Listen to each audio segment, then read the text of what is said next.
Hello everyone, welcome to Gokul coaching centre. इस video में हम लोग देखेंगे क्लास 10 फिजिक्स एनसीईआरटी किताब चैप्टर 11 अध्याय 11 के बारे में पढ़ेंगे। चैप्टर का नाम है विद्युत। चैप्टर का नाम है विद्युत। आइए शुरू करते हैं इसके बारे में।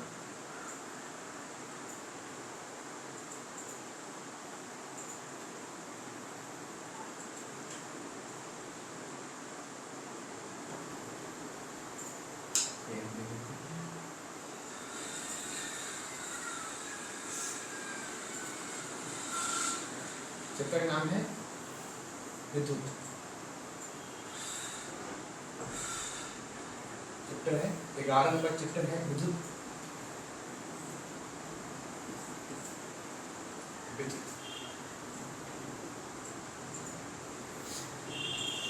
विद्युत विद्युत को कहते हैं अंग्रेजी में करंट।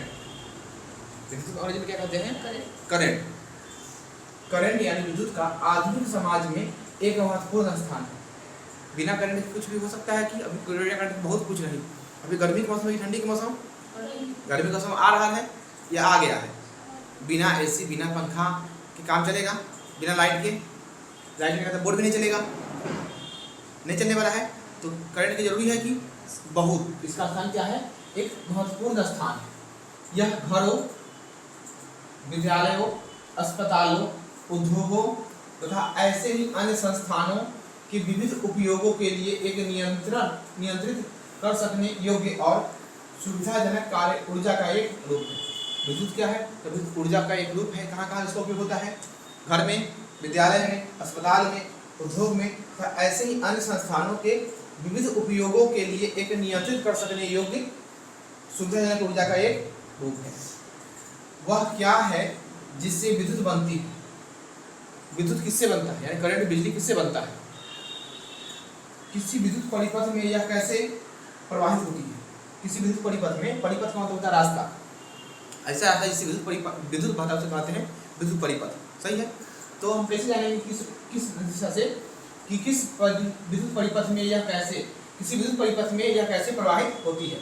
वह कौन से कारक है जो किसी विद्युत परिपथ की विद्युत धारा को नियंत्रित अथवा नियमित करते हैं? वह कौन सा कारक है? वह कौन सा कारक है जो किसी विद्युत परिपथ के विद्युत धारा को नियंत्रित करता है या कंट्रोल करता है या उसे नियमित करते हैं? इस अध्याय में हम इस प्रकार के प्रश्नों के उत्तर देने का प्रयास करेंगे कि क्या क्या हो रहा है इसमें। इसी अध्याय में पढ़ेंगे हम विद्युत धारा के ऊष्मीय प्रभाव तथा इसके अनुप्रयोगों पर भी चर्चा करेंगे। विद्युत धारा किस पर? विद्युत धारा के ऊष्मीय प्रभाव पर तथा इसके अनुप्रयोगों पर भी हम लोग चर्चा करेंगे। 11.1 विद्युत धारा और परिपथ। क्या है? विद्युत धारा और परिपथ। 11.1 विद्युत धारा और परिपथ। हम वायु धारा तथा जल धारा से परिचित हैं। हम वायु धारा से परिचित हैं कि वायु किधर बह रहा है से जानते हैं, और जल धारा, जल किधर बह रहा है किधर से आ रहा है सब जानते हैं। हम जानते हैं कि बहते हुए जल से नदियों में जल धारा बनती है। बहते हुए जल से, किससे? बहते हुए जल से नदियों में जल धारा बनती है। इसी प्रकार यदि विद्युत आवेश किसी चालक में से प्रवाहित होता है, यदि इसी प्रकार किसी विद्युत आवेश किसी चालक में से प्रवाहित होता है। चालक समझते हैं कि एक होता है चालक, एक होता है कुचालक, एक होता है सुचालक। ये कोई चीज है, मान लीजिए पेन है, इधर हम क्या किए? करंट दिए, इस तरह करंट आ गया तो कहेंगे क्या है? ये सुचालक है। इधर करंट दिए, इधर करंट नहीं आया तो क्या कहेंगे? कुचालक है। सही। जैसे मान लीजिए ये बोतल है, ये कलम है, किताब है, क्या है? किताब, कॉपी है। मान लीजिए क्या है? अटेंडेंस बिल बनाने वाला रजिस्टर है। यहाँ से हम क्या किए? करंट दिए, इधर करंट आ जाएगा, अगर नहीं आया तब कुचालक है। क्या है? कुचालक। अच्छा, अब ये क्या है? चाबी। अब ये लोहा क्या है कि एल्युमिनियम के है, इसमें करंट देंगे तो कि यहाँ पर करंट आ जाएगा कि आ जाएगा। तो ये क्या हुआ? सुचालक की कुचालक, सुचालक। जिसमें करंट चल जाएगा उसे सु, जिसमें नहीं जाएगा उसे कहेंगे कु। कु। सु मतलब करंट पास और कु मतलब करंट ना पास।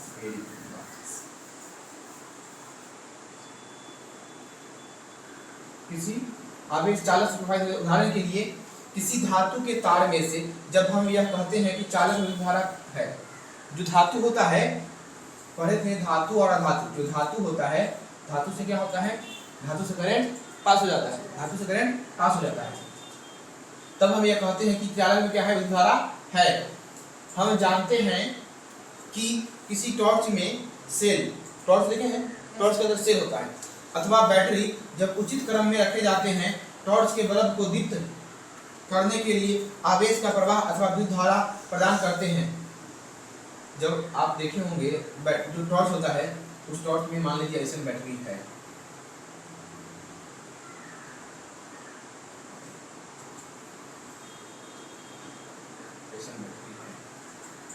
ये सब सेल ऐसे,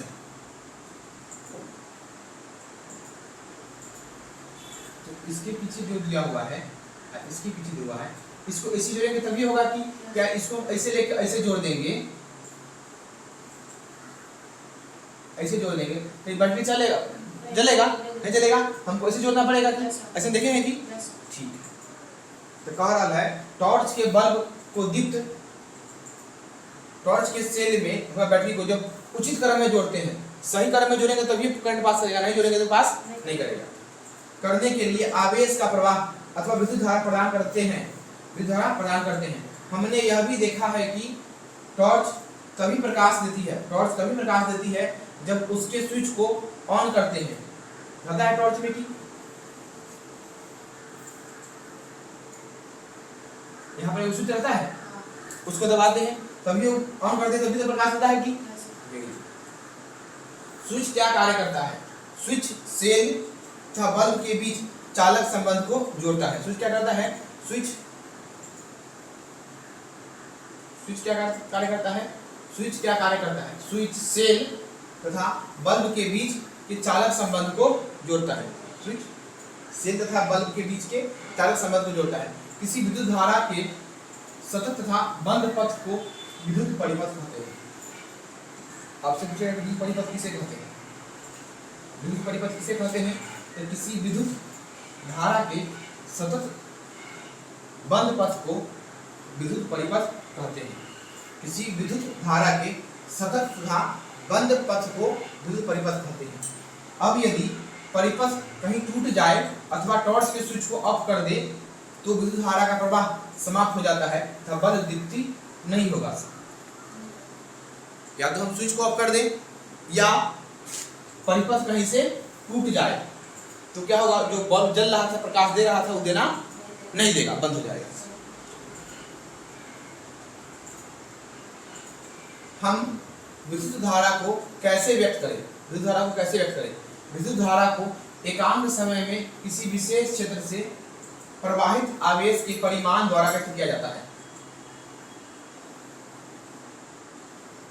विद्युत धारा को एकांक समय में किसी विशेष क्षेत्र से प्रवाहित आवेश के परिमाण द्वारा व्यक्त किया जाता है।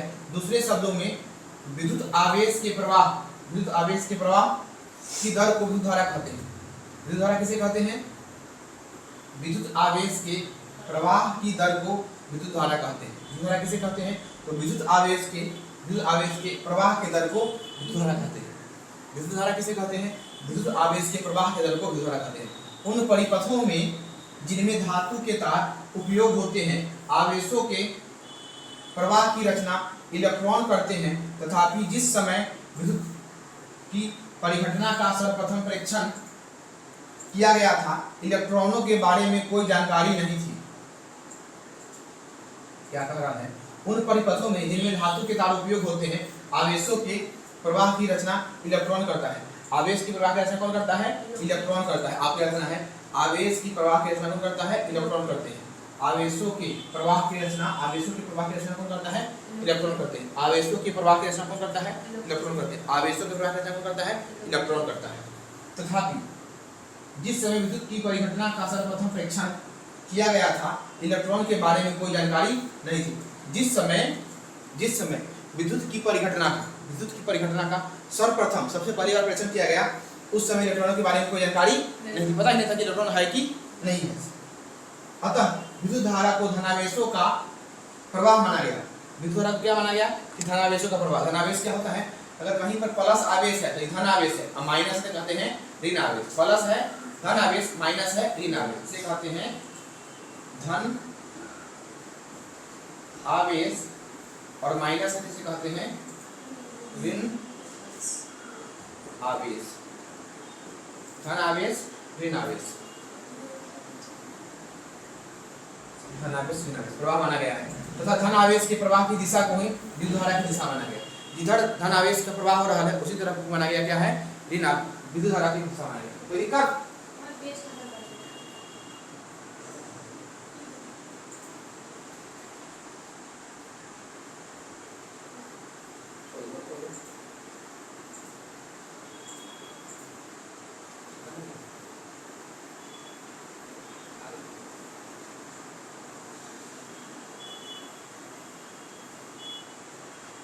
प्रवाह माना गया, धनावेश के प्रवाह की दिशा को ही विद्युत धारा की दिशा माना गया। मान लिया कि धनावेश जो है प्लस इस तरफ जा रहा है तो माना गया क्या कि विद्युत आवेश भी, विद्युत धारा भी, विद्युत धारा माना है कि विद्युत जो धनावेश है वो इस तरफ हो रहा है तो धारा का प्रवाह भी इसी दिशा में हो रहा है। के अनुसार परिपाटी के अनुसार किसी विद्युत परिपथ में इलेक्ट्रॉनों का जो ऋणावेश है के प्रवाह की दिशा के विपरीत दिशा को विद्युत धारा की दिशा माना जाता है। अब ओरिजिनल बात है, विद्युत परिपाटी के अनुसार किसी विद्युत परिपथ में इलेक्ट्रॉनों का जो ऋण आवेश के प्रवाह की दिशा के विपरीत दिशा को विद्युत धारा की दिशा माना जाता है। जैसे किसी विद्युत परिपथ में इलेक्ट्रॉनों का जो ऋण आवेश है, इलेक्ट्रॉन का जो ऋण आवेश है के प्रवाह की दिशा के विपरीत दिशा को विद्युत धारा की दिशा माना जाता है। मतलब कह रहे हैं कि इलेक्ट्रॉन मान लीजिए इस तरफ बह रहा है, इलेक्ट्रॉन किस तरफ बह रहा है, इस तरफ, तो जो धारा है धारा क्या बहेगा, उसके उल्टा दिशा में बहेगा। धारा किस तरफ बहेगा, इस तरफ बहेगा। अगर इलेक्ट्रॉन इस तरफ बह रहा है धारा बहेगा इस तरफ।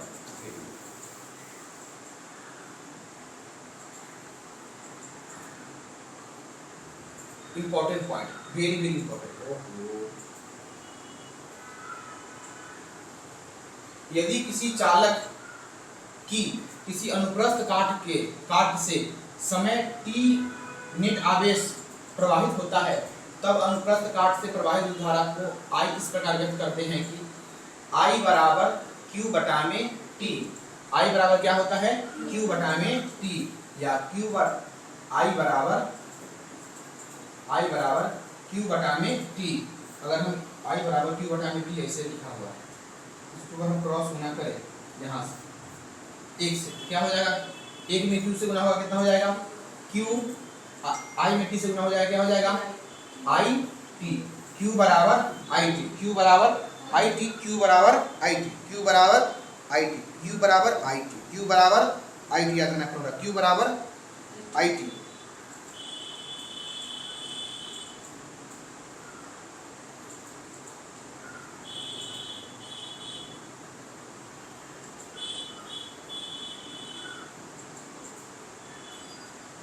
Q बराबर I T, Q बराबर I T, या I बराबर Q बटा में T, I बराबर Q बटा में T, या Q बराबर I T, Q बराबर I T, Q बराबर I T। विद्युत आवेश का ऐसे मात्रक कूलम होता है, बहुत बार पूछता है। विद्युत आवेश कैसे मात्रक क्या होता है, कूलम। विद्युत आवेश कैसे मात्रक क्या होता है, कूलम। विद्युत आवेश कैसे मात्रक, कूलम। I बराबर क्या होता है, तो Q बटा में T, या इसी को कहे हैं Q बराबर क्या होता है, Q बराबर I T। और जो विद्युत धारा है, विद्युत धारा कैसा मात्रक क्या होता है, नहीं आवेश का, आवेश कैसे मात्रक, कूलम। आवेश कैसे मात्रक, कूलम। आवेश कैसे मात्रक, कूलम। आवेश कैसे मात्रक, कूलम। आवेश कैसे मात्रक, कूलम। विद्युत आवेश का ऐसे मात्रक क्या होता है, कूलम, जो लगभग 6 गुना में 10 के पावर 18 इलेक्ट्रॉन की में समाय आवेश के तुल्य होता है। कितना, 6 गुना में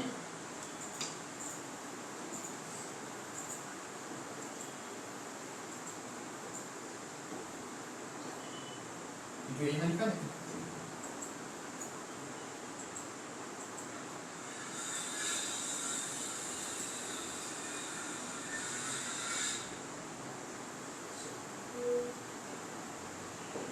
6 गुना में 10 के पावर 18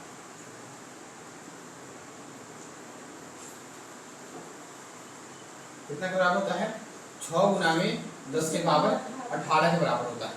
जो कितना के बराबर होता है? कितने इलेक्ट्रॉन, जो एक कूलम आवेश होता है, एक कूलम आवेश कितना के बराबर होता है? तो 6 गुना में 10 के पावर 18 इलेक्ट्रॉन के बराबर होता है। 6 गुना में 10 के पावर 18 के बराबर। सूत्र के तुम लगाएगा तो इसमें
कूलम कितना के बराबर होता है? 10 के पावर 6 गुना में 10 के पावर 18 इलेक्ट्रॉन की। सही है। उसके आगे पूछता है कि एक इलेक्ट्रॉन पर कितना आवेश होता है? तो 1.6 गुना में 10 के पावर -19 कूलम। एक इलेक्ट्रॉन पर कितना आवेश होता है? तो 1.6 गुना में 10 के पावर -19 कूलम होता है। 19 कूलम होता है। एक इलेक्ट्रॉन पर कितना आवेश होता है? 1.6 गुणे 10 19 कूलम।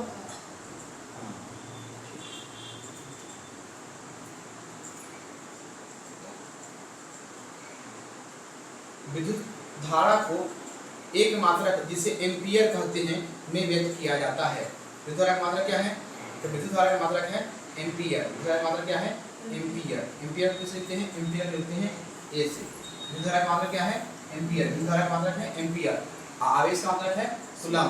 आवेश का मात्रक कूलम। आवेश का मात्रक कूलम में व्यक्त किया जाता है। इस मात्रक का नाम आंद्रे मेरी एम्पियर 1775 1738 ईस्वी नाम के फ्रांसीसी वैज्ञानिक के नाम पर रखा गया है। एम्पियर किसके नाम पर रखा गया है? तो आंद्रे मेरी एम्पियर। आंद्रे मेरी एम्पियर के नाम पर रखा गया है उसका नाम एम्पियर। एक एम्पियर विद्युत धारा की रचना प्रति सेकेंड 1 कूलम आवेश के प्रवाह से होती है। एक एम्पियर विद्युत धारा की रचना प्रति सेकेंड 1 कूलम आवेश के प्रवाह से होती है। अर्थात 1 एम्पियर बराबर 1 कूलम बटा में सेकेंड। 1 एम्पियर बराबर 1 एम्पियर बराबर 1 कूलम बटा में 1 सेकेंड। अभी भले क्या होता है? I बराबर क्या होता था? Q बटा में T। सही है कि? तो I मतलब विद्युत धारा, इसका मतलब क्या होता है? एम्पियर। आवेश का मतलब क्या होता है? कूलम। समय का मतलब क्या होता है? सेकेंड। तो इसे देखिए क्या पढ़े हैं? I बराबर Q बटा में T। I का मतलब क्या होता है? I का मतलब होता है एम्पियर धारा। कूलम इसका चार्ज का मतलब होता है, आवेश का मतलब होता है कूलम, और समय का मतलब होता है सेकेंड। तो 1 एम्पियर बराबर कितना होता है? 1 कूलम बटा में 1 सेकेंड। 1 एम्पियर बराबर कितना होता है? तो 1 कूलम बटा में 1 सेकेंड। अल्प परिमाण की विद्युत धारा के को मिली एम्पियर में तथा माइक्रो एम्पियर में व्यक्त करते हैं। अच्छा, मिली एम्पियर माइक्रो एम्पियर में पढ़ा हुआ है कि मिली एम्पियर किसे कहते हैं? तो मिली एम्पियर किसे कहते हैं? 10 के पावर -3, 10 के पावर -3 को कहते हैं मिली, और 10 के पावर -6 को कहते हैं माइक्रो। 10 के पावर -6 को क्या कहते हैं? मिली, और 10 के पावर -6 को कहते हैं माइक्रो। सही? मिली को लिखते हैं कैसे? मिली को लिखते हैं ऐसे, और माइक्रो को लिखते हैं ऐसे, ऐसे। 10 के पावर -6, 10 के पावर -6 को, 10 के पावर -6 को क्या कहते हैं? माइक्रो। 10 के पावर -6 को कहते हैं माइक्रो, और 10 के पावर -3 को कहते हैं मिली। 10 के पावर -3 को कहते हैं मिली कहते हैं। परिपथों की विद्युत धारा मापने के लिए जिस यंत्र का उपयोग करते हैं उसे एमीटर कहते हैं। आपसे पूछेगा कि विद्युत परिपथों की विद्युत धारा मापने के लिए जिस यंत्र का उपयोग करते हैं उसे क्या कहते हैं? तो उसे कहते हैं एमीटर कहते हैं। पूछेगा कि एमीटर से क्या नापते हैं? तो एमीटर से नापते हैं विद्युत धारा मापते हैं। एमीटर से क्या नापते हैं? विद्युत धारा। विद्युत धारा कैसे नापते हैं? एमीटर से। दूसरा किससे मापते हैं? एमीटर। दूसरा किससे मापते हैं? एमीटर से मापते हैं विद्युत धारा को।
विद्युत धारा को किस यंत्र से मापते हैं? इससे एमीटर से। विद्युत धारा मापते हैं एमीटर से। इसे सदैव जिस परिपथ में विद्युत धारा मापनी होती है उसे श्रेणी क्रम में संयोजित करते हैं। वेरी इंपॉर्टेंट बात। इसे सदैव जिस परिपथ में विद्युत धारा मापनी होती है उसे किस क्रम में जोड़ते हैं?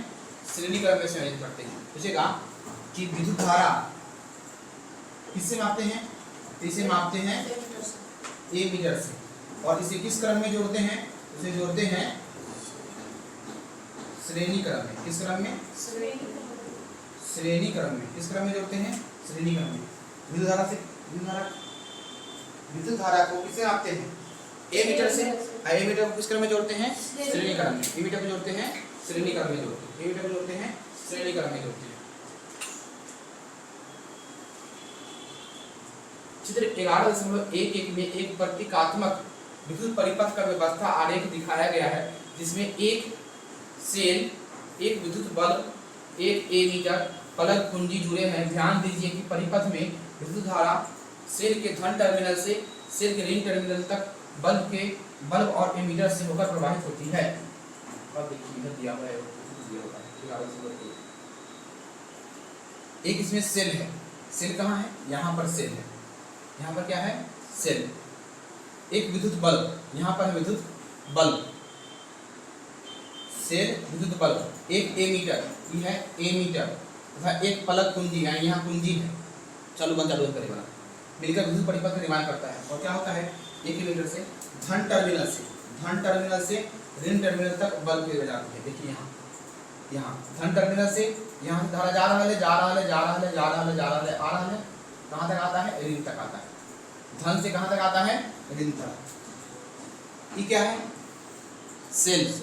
ये क्या है, बल्ब। ये क्या है, एमीटर। ये क्या है, कुंजी।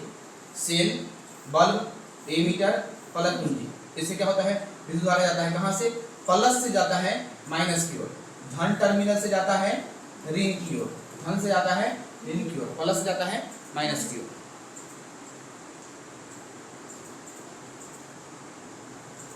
अब एक सवाल है, सही उदाहरण दिया हुआ है 11.1। किसी विद्युत बल्ब के तंतु में से 0.5 एम्पीयर विद्युत धारा 10 मिनट तक प्रवाहित होती है। विद्युत परिपथ में प्रवाहित आवेश की परिमाण की गणना कीजिए। विद्युत आवेश का परिमाण निकालना है, विद्युत आवेश के परिमाण की गणना करना है, विद्युत आवेश के परिमाण की गणना करना है, विद्युत के आवेश का। अभी फॉर्मूला पढ़े हैं, I बराबर क्या होता है, Q बटा में T। सही है। देखिए एक विद्युत बल्ब से कितना एम्पीयर धारा प्रवाहित होती है, 0.5 एम्पीयर। तो I की वैल्यू कितना है, I की वैल्यू है 0.5। I को एम्पीयर में कितना मिनट तक, 10 मिनट तक। सही है। तो 1 मिनट में कितना सेकेंड, 60 सेकेंड। तो 10 मिनट में कितना सेकेंड, 10 मिनट में 600 सेकेंड बराबर कितना, 600 सेकेंड। 600 सेकेंड नीचे लिखा है, आवेश निकालना है 600 सेकेंड नीचे। तो Q निकालने के क्या करेंगे, गुना हो जाएगा। Q बराबर हो जाएगा 0.5 गुना में 600 सेकेंड। गुना करेंगे कितना आ जाएगा, 300 कूलम आंसर आ जाएगा। 300 कूलम इसका आंसर दिया गया है। धारा कितना है, 0.5 एम्पीयर। धारा कितना है, तो 0.5 एम्पीयर। समय कितना है, 10 मिनट। 10 मिनट को बदलेंगे जब समय कितना हो जाएगा, 600 सेकेंड। फॉर्मूला क्या होता है, Q बराबर IT या I बराबर Q बाई T। अब Q बराबर क्या हो जाएगा, 0.5 गुना में 600 कितना आ जाएगा, 300 कूलम।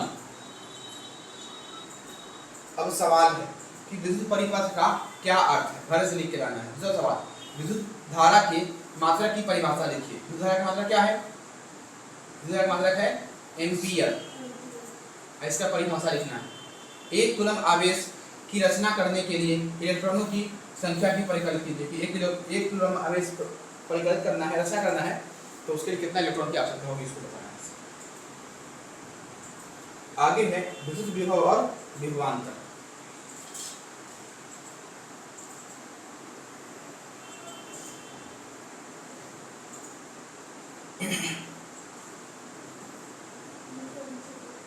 क्या हुआ, नीचे कर दे, इस तरफ चले जाओ। कभी लड़की सबको दिक्कत नहीं होना चाहिए, समझिए।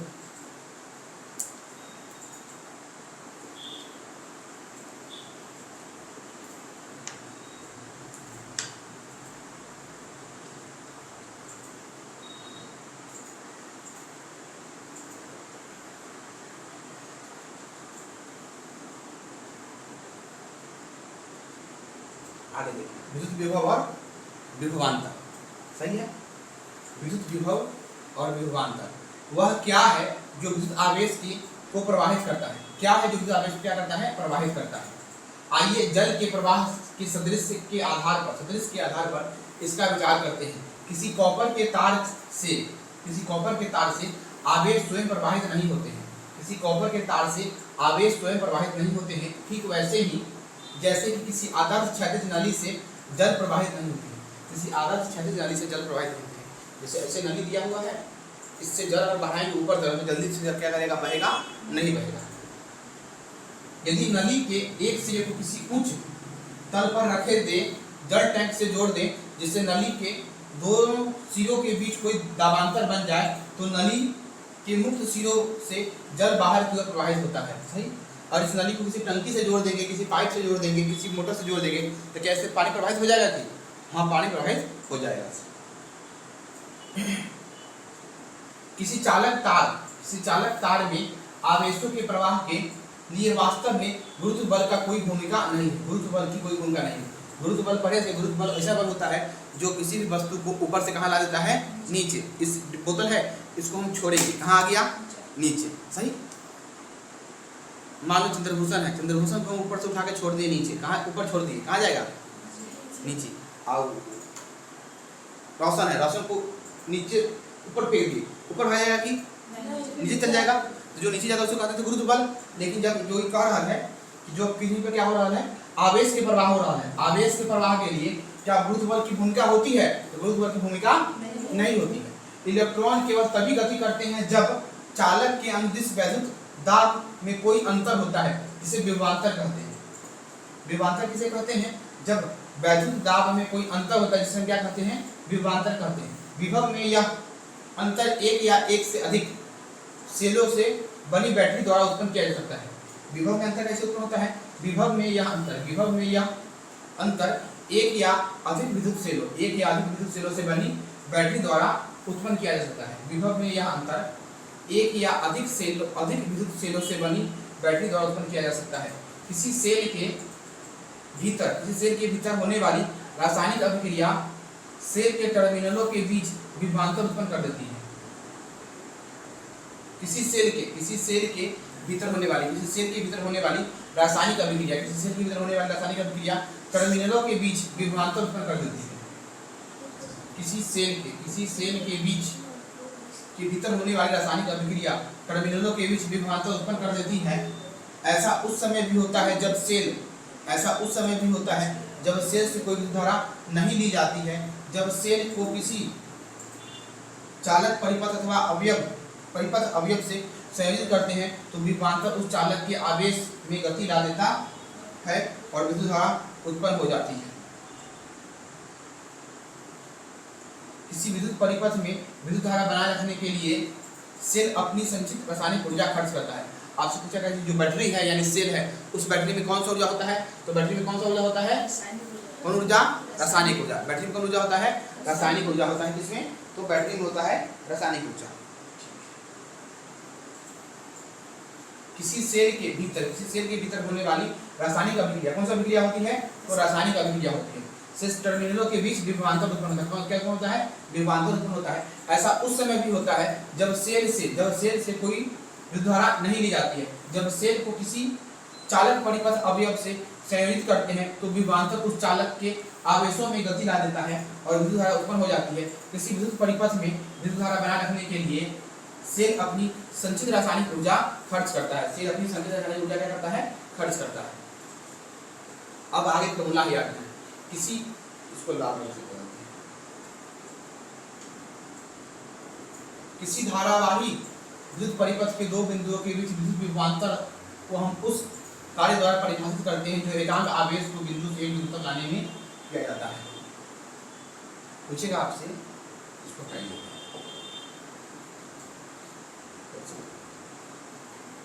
विभवांतर किसे कहते हैं? जो एकांक आवेश को एक बिंदु से दूसरे बिंदु तक लाने में किया जाता है। कार्य, कोई कार्य किए हैं, क्या किए हैं? कार्य को एक बिंदु से दूसरे बिंदु तक लाने में, एक बिंदु से दूसरे बिंदु तक लाने में जो कार्य किया जाता है, एक बिंदु से दूसरे बिंदु तक लाने में जो कार्य किया जाता है, सही है, उसके लिए जितना आवेश की आवश्यकता होती है उसे हम क्या कहते हैं? उसे कहते हैं विभवांतर। उसे क्या कहते हैं? विभवांतर। कैसे किया गया कार्य क्या करने में? कार्य करने में। यहाँ से लेके आए कहाँ पर? यहाँ पर। यहाँ से यहाँ लाने में जो कार्य किया गया है, सही, इस कार्य करने में जितना आवेश खर्च हुआ है, उसे हम क्या कहते हैं? उसी को कहते हैं विभवांतर। सही। विभवांतर बराबर क्या होता है? किया गया कार्य बटा में आवेश। विभवांतर बराबर क्या होता है? किया गया कार्य बटा में आवेश। दो बिंदुओं के बीच विभवांतर भी किया गया कार्य W बटा में आवेश। इसे क्या लिखा जाएगा? V बराबर W क्यू। एक फॉर्मूला बने थे क्या? Q बराबर IT या I बराबर Q बटा में T, और एक क्या है? V बराबर W बटा में Q। एक हो जाएगा, इसी को सॉल्व करेंगे, W बराबर हो जाएगा VQ। W बराबर VQ, Q बराबर IT, यहाँ से क्रॉस में करेंगे, W बराबर VQ, W बराबर VQ, W बराबर VQ, W बराबर VQ। V क्या है? V है विभवांतर। W क्या है? किया गया कार्य। Q क्या है? आवेश। Q बराबर IT, V बराबर W बटा में Q, Q बराबर QV बराबर W। Q बराबर क्या हो जाएगा? Q बराबर हो जाएगा W बटा में V, W बटा में V, W बटा में Q बराबर IT, Q बराबर W बटा में V, पूरा फॉर्मूला हो गया। V बराबर W बटा में Q और I बराबर Q बटा में T। सही है। एक पर 11.1 फॉर्मूला ये है 11.2। क्या फॉर्मूला है? I बराबर Q बटा में T और V बराबर W बटा में Q, V बराबर W बटा में Q। देखिए एक फॉर्मूला यहाँ है अब दूसरा फॉर्मूला ऊपर।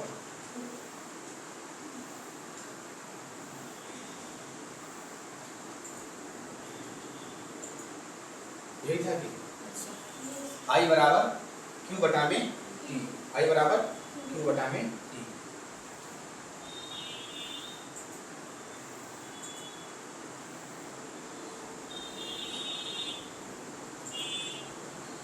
विभवांतर कैसे मतलब क्या होता है? वोल्ट होता है। विभवांतर कैसे मतलब क्या होता है? वोल्ट। विभवांतर कैसे मतलब क्या होता है? वोल्ट। विभवांतर कैसे मतलब वोल्ट। विभवांतर कैसे मतलब वोल्ट। जिसे इटली के महान भौतिक वैज्ञानिक अलेजांद्रो वोल्टा के नाम पर रखा गया है। वोल्टा नाम किसके ऊपर रखा गया है? तो इटली के महान वैज्ञानिक क्या नाम है? अलेजांद्रो वोल्टा, उसके नाम पर रखा गया है। यदि किसी विद्युत धारावाही चालक के दो बिंदुओं के बीच एक कूलम आवेश को एक बिंदु से दूसरे बिंदु तक ले जाने में एक जूल कार्य किया जाता है तो उन दोनों बिंदुओं के बीच एक विभवांतर 1 वोल्ट होता है। ये भी बहुत पूछता है 1 वोल्ट किसके बराबर होता है? यदि विद्युत धारावाही चालक के दो बिंदुओं के बीच एक कूलम आवेश को एक बिंदु से दूसरे बिंदु तक ले जाने में एक जूल कार्य किया जाता है तो उन दो बिंदुओं के बीच के विभवांतर कितना होता है? 1 वोल्ट होता है। 1 वोल्ट बराबर 1 जूल बटा में 1 कूलम। 1 V बराबर J बटा में C। वोल्ट का मात्रक होता है V का मात्रक वोल्ट, जूल बराबर हो जाएगा जूल, कूलम का हो जाएगा C। तो इसी को J बाई C को क्या लिख देते हैं? J बटा में C के बराबर -1। किसे? किसी विद्युत धारावाही चालक से के दो बिंदुओं के बीच एक कूलम आवेश, किसको? एक कूलम आवेश को ले जाने में 1 जूल कार्य किया जाता है तो उन दो बिंदुओं के बीच विभवांतर कितना होता है? 1 वोल्ट होता है। 1 वोल्ट बराबर 1 जूल बटा में पर कूलम होता है। विभवांतर की माप एक यंत्र द्वारा की जाती है जिसे वोल्टमीटर कहते हैं। विभवांतर की माप किसके द्वारा की जाती है? अब इससे पहले पढ़े थे विद्युत धारा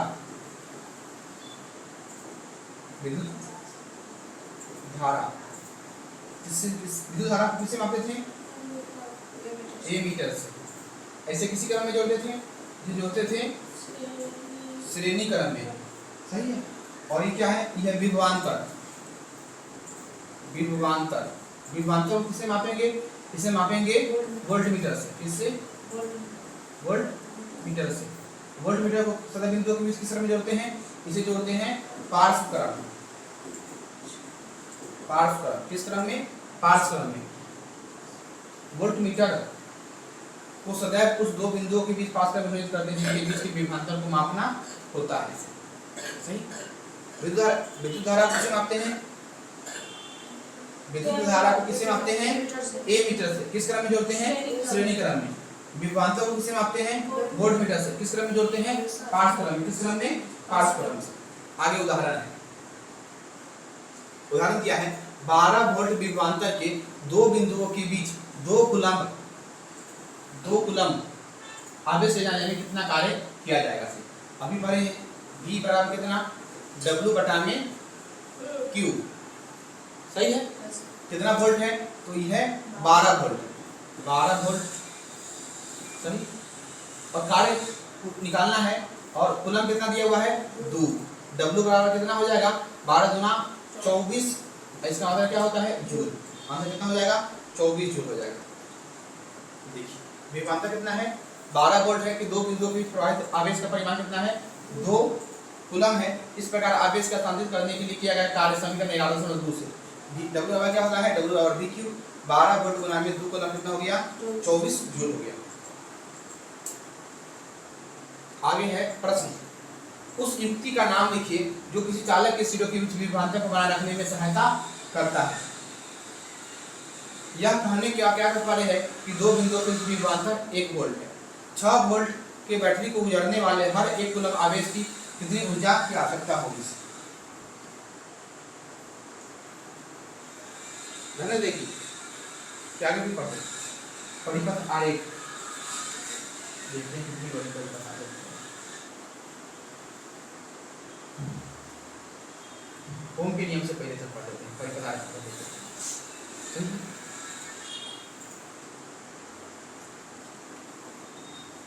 हो गया तुम्हारा?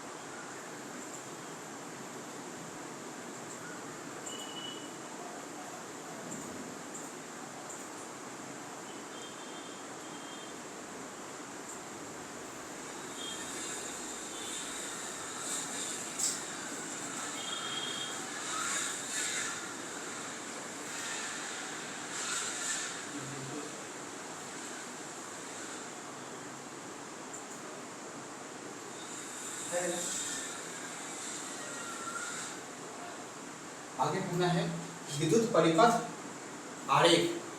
सही, परिपथ पथ का मतलब होता है रास्ता, और विद्युत परिपथ मतलब ऐसा रास्ता है जिससे कौन जाएगा, विद्युत जाएगा। सही, आरेख का मतलब होता है डायग्राम। हम जानते हैं कि कोई विद्युत परिपथ जैसा कि 11.1 में दिखाया गया है, एक सेल अथवा एक बैटरी, एक फलक कुंजी अवयव अथवा अवयवों संयोजित तार से मिलकर बनता है। विद्युत परिपथों का प्रायः ऐसा व्यवस्था आरेख खींचना सुविधाजनक होता है जिसमें परिपथ के विभिन्न अवयवों को सुविधाजनक प्रतीकों द्वारा निरूपित किया जाता है। सारणी 11.1 में सामान्य उपयोग में आने वाले कुछ वैद्युत अवयवों को निरूपित करने वाले निरूढ़ प्रतीक दिए गए। ये 8वां क्लास में पढ़ना था। सही, आपको याद रखना है। क्या याद रखना है? कहीं पर ऐसा बना हुआ है,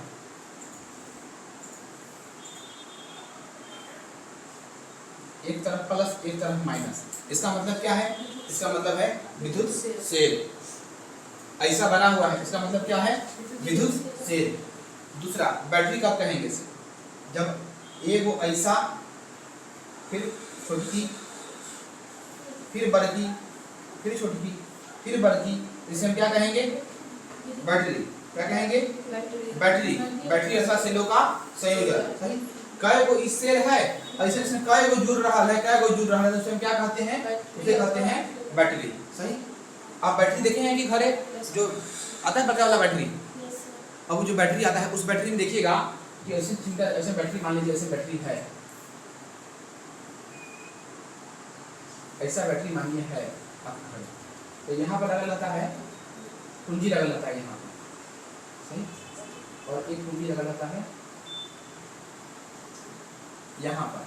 सही, आप क्या करते हैं? जो चिमटा होता है, चिमटा इसमें फंसाते हैं, चिमटा इसमें फंसाते हैं, तब गाना बजाते हैं कि आज यहाँ 5 के चल रही है, तभी ना कहते हैं कि जाग जाग महादेव हर हर बोला।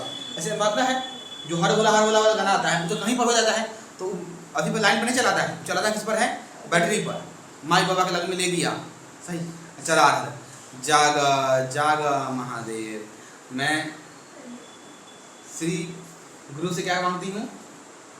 पहले बार में क्षमा मांगती हूँ, दूसरी बार में दया मांगती हूँ। ऐसे नहीं कहता है। तीसरा में कहता हूँ कि हे नीलम भैया, हे फला भैया, ऐसे कीजिएगा, ऐसे कहता है।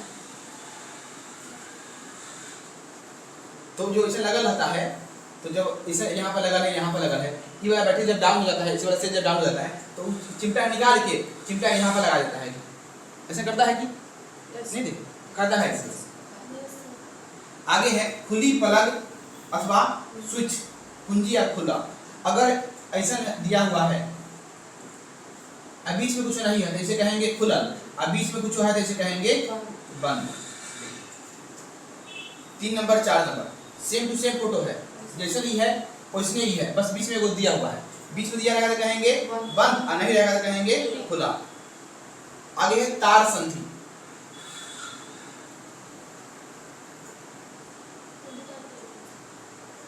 उल्टा टी,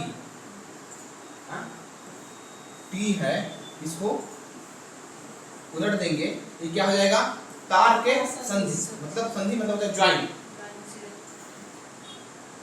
आगे है बिना संधि के तार क्रॉसिंग।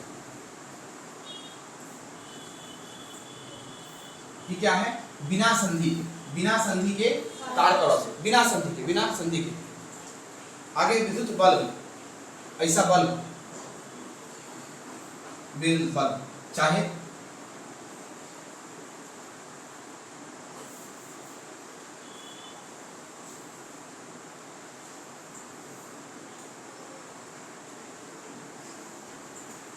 ऐसे रहता है कि बल्ब पहले का ऐसा बल्ब रहता था, ललका बल्ब, चाहे जहाँ जहाँ समोसा बिकते रहता है समोसा वाले ऐसे बल्ब लगा रहता है, ऐसे बल्ब जल्दी नहीं चलता है। एक ही चीज है, या तो ई बल्ब है या ई बल्ब है।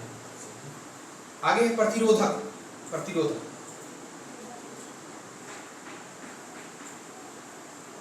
ये क्या है प्रतिरोधक, क्या है प्रतिरोधक।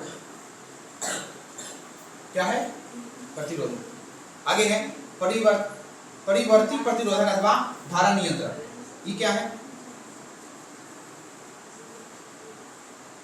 और इसमें क्या कर दिया है, एक इसमें तीर दे दिया है, या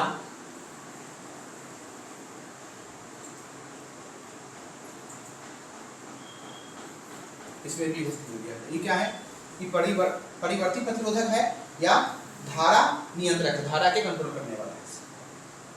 आगे है एमीटर, इसमें लिख देंगे ए, एक जगह प्लस एक जगह माइनस, क्या हो गया एमीटर। इसमें लिख देंगे भी, एक जगह प्लस एक जगह माइनस, क्या हो जाएगा वोल्टमीटर। सही है, एक हो जाएगा एमीटर, एक हो जाएगा वोल्टमीटर। अब बताइए एमीटर से क्या नाप रहे थे, एमीटर से नाप रहे थे विद्युत धारा, और किस क्रम में जोड़ रहे थे, इसे जोड़ रहे थे श्रेणी क्रम में। सही है, वोल्टमीटर से क्या नाप रहे थे, वोल्टमीटर से नाप रहे थे विभवांतर, और इसे किस क्रम में जोड़ रहे थे, इसे जोड़ रहे थे पार्श्व क्रम, किस क्रम में पार्श्व क्रम में जोड़ रहे थे। सही है। आगे है ओम के नियम, याद रखना किसका नियम है, ओम का नियम। ओम के नियम को पढ़ेंगे अगले क्लास में। सही है, तो क्या करना है, ध्यान से इसको पढ़ के आना है, ओम के नियम को पढ़ेंगे अगले क्लास में। तब तक के लिए हंसते रहिए, मुस्कुराते रहिए और देते रहिए गोकुल कोचिंग सेंटर। धन्यवाद।